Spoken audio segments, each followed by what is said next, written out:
Ada sebuah doa yang mampu menghindari bahkan mencegah seseorang dari niat buruk untuk menghalalkan segala cara demi mendapat sebuah tujuan atau keinginannya. Masya Allah, ini menjadi pertanyaan banyak orang. Kalau gitu langsung saja kita dengarkan tausiah dari guru kita, Ustadz Syam. Silakan Ustadz. Jadi bukan doanya yang menghalangi kita, tapi Allah yang menghalangi kita. Kita sebagai hamba berdoa, minta sama Allah. Kemudian atas doa kita, Allah mengabulkan doa kita sehingga Allah selalu menghalangi kita atau menjaga hati kita. Karena Allah lah pemegang hati, Allah yang membolak-balikkan hati. Kadangkala hati manusia taat, tapi kadangkala ada futurnya, ada kurang semangatnya. Dan kita selalu minta sama Allah, Allahumma ya muqallibal qulub, tsabbit qalbi ala dinik. Ya Allah yang maha membolak-balikkan hati, teguhkan hatiku dalam agamamu, wa ala ta'atik, dan juga dalam ketaatan padamu ya Allah.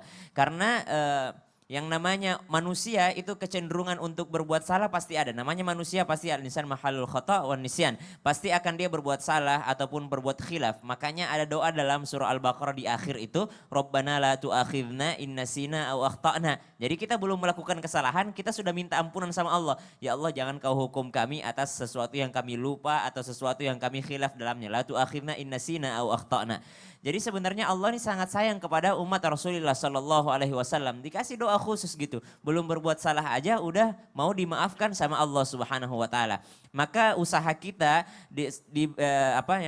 selain dari bergaul dengan orang-orang saleh, kita selalu minta kepada Allah Subhanahu Wa Taala supaya selalu terhindar dari golongan nafsu ini. Dorongan nafsu ini sangat besar dalam diri manusia. Apalagi kalau kita membanding-bandingkan hidup kita dengan orang lain. Apalagi sekarang kan ada yang namanya sosial media. Sosial yang namanya kita kehidupan sosial kita ini terganggu karena kita melihat kehidupan orang lain, membandingkan diri dengan orang lain yang mungkin rezekinya jauh lebih banyak daripada kita atau mungkin kapasitasnya lain yang diberikan Allah Subhanahu Wa Taala kepadanya. Maka ada satu doa yang diajarkan oleh Rasulullah Sallallahu Alaihi Wasallam kepada seorang sahabatnya yang tinggal duduk di dalam masjid yang kelihatan sebagai kayak orang susah gitu. Maka Nabi ngajarin satu doa, Allahumma inni a'udzubika minal hammi wal hazan.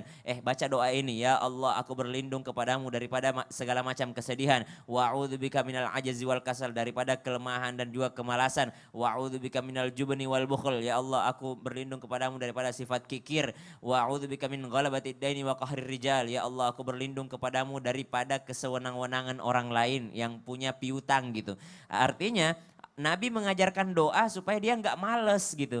Jadi bukan karena doanya juga, tapi isi dari doa ini membuat orang ini menjadi tidak malas. Kemudian ada lagi doa yang diajarkan Rasulullah SAW, Allahumma inni a'udzubika min ilmin la yanfa'. Ya Allah aku berlindung kepadamu daripada ilmu yang tidak bermanfaat. Karena kadangkala ilmu kita dipakai untuk menzalimi orang lain. Misalnya ilmu informatika, ilmu komputer dipakai buat ngehack orang lain misalnya. Kemudian ilmu matematikanya dipakai buat nipu orang lain misalnya. Ilmu ekonominya tapi dipakai buat nipu orang lain. Maka ini yang naudzubillah min dzalik. Ilmu hipnotis misalnya dia pakai hipnotis untuk jahat kepada orang lain.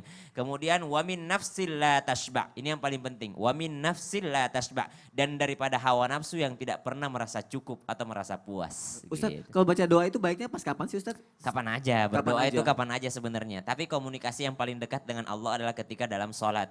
Ya, jadi kalau doanya bahasa Arab boleh diucapkan, dilafalkan. Tapi kalau doanya bahasa Indonesia dalam hati saja gitu. Nah kalau misalnya mau dicampur bahasa Indonesia bahasa Arab paling bagus setelah sholat aja gitu. Setelah sholat aja. Biar nggak membatalkan sholat. Selain doa juga tetap harus ikhtiarnya tetap berusaha lebih keras lagi ya. Iya. Masya Allah, jazakallah Sama-sama Ustadz Syam. Sony. Baik jamaah yang dimuliakan Allah, setelah ini akan ada segmen ensiklopedia Islam yang akan dibawakan oleh Ustadz Syam. Dan juga nanti kita akan berdoa bersama untuk kebaikan kita semua, Masya Allah. Jadi jamaah yang dimuliakan Allah, jangan kemana-mana, tetap di Islam itu indah. Jamaah, oh jamaah, Alhamdulillah.